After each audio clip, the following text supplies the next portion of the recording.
Hi everyone, आप सभी का स्वागत है आपके अपने यूट्यूब चैनल जॉब से जॉब्स में। दोस्तों, इस चैनल पर हमारी जो सीरीज चल रही है आधुनिक हरियाणा का इतिहास, उसके अंतर्गत आज हम चर्चा करने वाले हैं इन 4 पॉइंट्स पर। आज हम चर्चा करेंगे 1937 के प्रांतीय चुनाव के बारे में, हरियाणा में प्रजामंडल आंदोलन के बारे में, हरियाणा में व्यक्तिगत सत्याग्रह के बारे में और 1946 के असेंबली चुनाव के बारे में।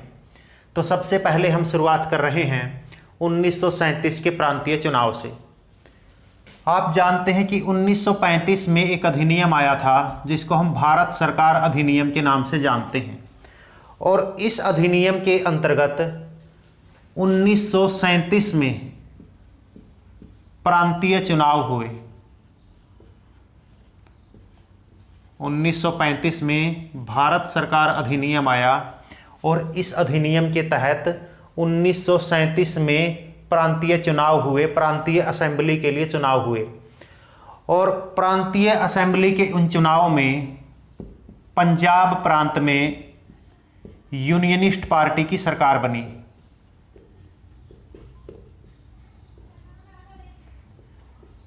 यूनियनिस्ट पार्टी का दूसरा नाम है जमींदारी लीग। तो 1937 के इन प्रांतीय चुनाव में पंजाब प्रांत में यूनियनिस्ट पार्टी या जमींदारी लीग की सरकार बनी।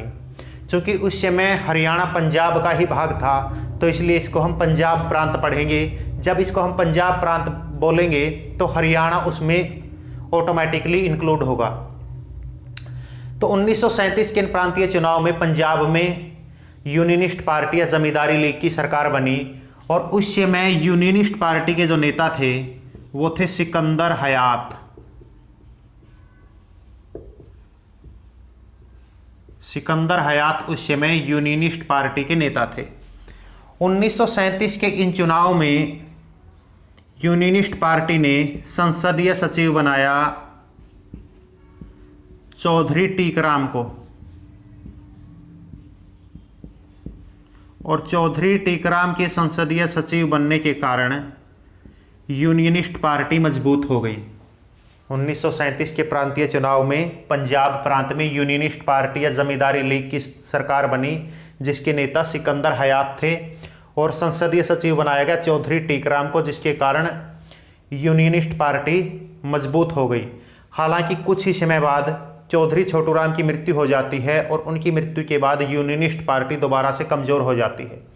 जो यूनियनिस्ट पार्टी है या जमींदारी लीग है, इसका गठन किया गया था 1923 में, और इसके संस्थापक थे चौधरी छोटूराम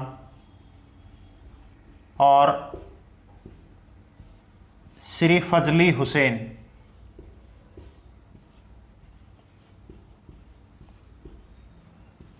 यूनियनिस्ट पार्टी की स्थापना 1923 में हुई थी, और इसके संस्थापक थे चौधरी छोटूराम और श्री फजली हुसैन। तो ये था आज का हमारा पहला पॉइंट, पहला बिंदु, 1937 का प्रांतीय चुनाव। आज का हमारा जो दूसरा पॉइंट है, दूसरा बिंदु है, वो है हरियाणा में प्रजामंडल आंदोलन। आप जानते हैं कि हरियाणा ब्रिटिश सरकार के अधीन था, ब्रिटिश ईस्ट इंडिया कंपनी के अधीन था, और उस समय हरियाणा में छोटी छोटी रियासतें थी, और उन छोटी छोटी रियासतों के जो शासक थे वो ब्रिटिश कंपनी के अधीन थे। तो ब्रिटिश कंपनी जैसा चाहती थी, वहाँ के देशी रियासतों के जो शासक थे उसी तरह से अपना शासन चलाते थे। तो इसमें जनता का सबसे ज़्यादा शोषण हो रहा था। तो जनता ने अपने आप को शोषण से मुक्त करने के लिए, अत्याचारों से मुक्त करने के लिए इन रियासतों में प्रजामंडलों का गठन किया गया, और प्रजामंडलों के गठन के बाद इन रियासतों में धीरे धीरे प्रजामंडल आंदोलन चले। HSSC में कई बार इन प्रजामंडल आंदोलनों से प्रश्न पूछे जाते हैं। उस समय एक रियासत थी जींद रियासत। जींद रियासत जो थी वो ब्रिटिश ईस्ट इंडिया कंपनी के अधीन थी, और वहाँ के शासक ब्रिटिश ईस्ट इंडिया कंपनी के अनुसार शासन चलाते थे। तो जनता ने जो है अपने आप को अत्याचारों से मुक्त करने के लिए जींद में प्रजामंडल का गठन किया। जींद रियासत में प्रजामंडल का गठन हुआ 1938 में। जींद रियासत में प्रजामंडल का गठन कब किया गया? 1938 में। और 1938 में जींद प्रजामंडल का गठन किया गया संगरूर में। संगरूर उस समय जींद की राजधानी थी और इस प्रजामंडल का गठन करने वाले व्यक्ति थे हंसराज रहबर। हंसराज रहबर ने 1938 में जींद की राजधानी संगरूर में जींद प्रजामंडल का गठन किया। उसके बाद 1940 में जींद में प्रजामंडल आंदोलन चला। 1940 में जींद प्रजामंडल आंदोलन चला और जींद में इस प्रजामंडल आंदोलन का नेतृत्व करने वाले व्यक्ति थे हीरा सिंह चिनारिया।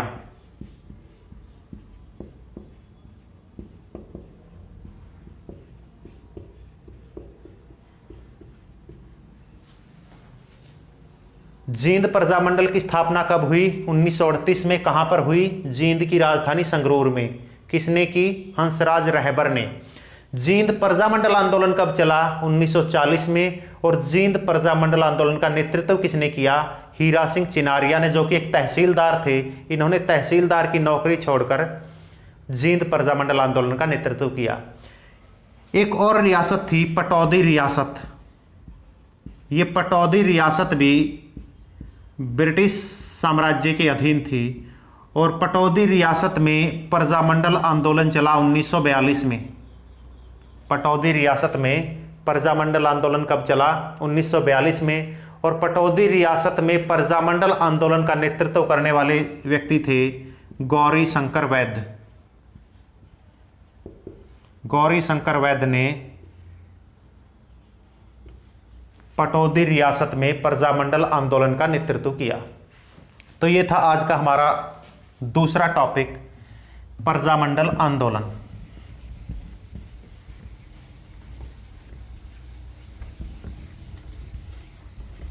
अब हम चर्चा करते हैं व्यक्तिगत सत्याग्रह के बारे में। व्यक्तिगत सत्याग्रह की शुरुआत हुई थी 1940 में। 1940 में व्यक्तिगत सत्याग्रह शुरू हुआ और इस व्यक्तिगत सत्याग्रह को शुरू किया था महात्मा गांधी ने। महात्मा गांधी ने 1940 में व्यक्तिगत सत्याग्रह की शुरुआत की थी। भारत में पहले व्यक्तिगत सत्याग्रही थे विनोबा भावे।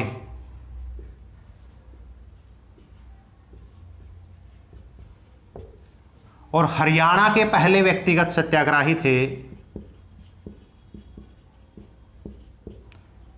लाला राय बहादुर मुरलीधर। और कई बार एचएसएससी में ये भी प्रश्न पूछा जाता है कि महात्मा गांधी के व्यक्तिगत सत्याग्रह में हरियाणा के कितने लोगों ने भाग लिया? तो इसका आंसर क्या होगा? 516।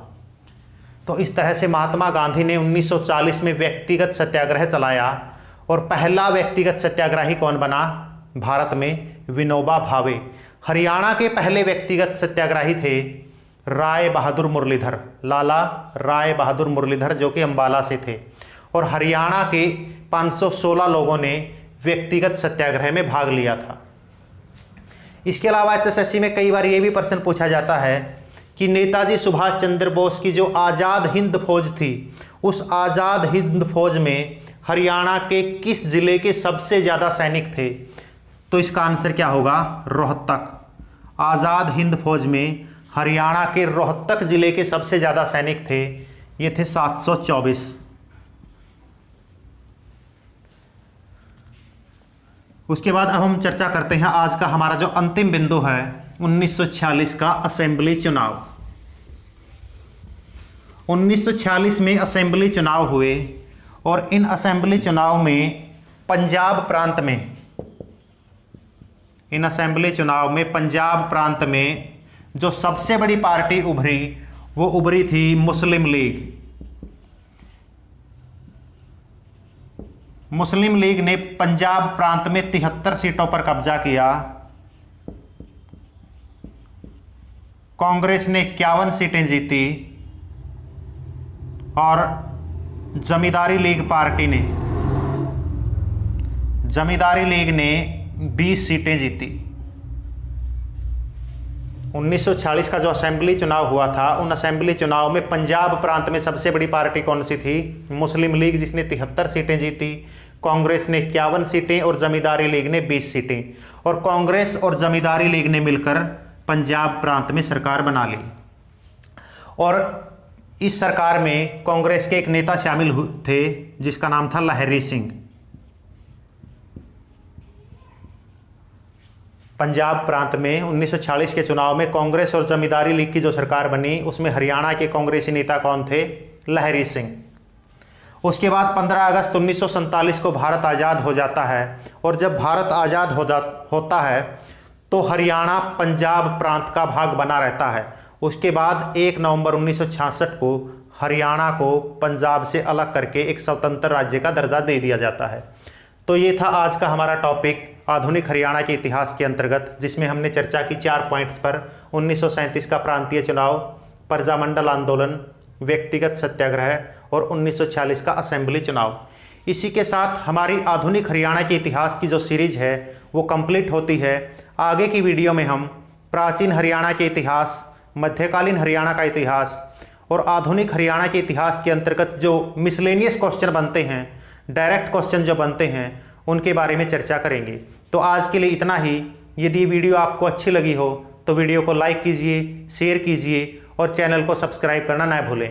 साथ में बेल आइकन को जरूर दबा दीजिएगा ताकि प्रत्येक नई वीडियो का नोटिफिकेशन आपको मिल सके। आज्ञा दीजिए। नमस्कार। जय हिंद, जय भारत।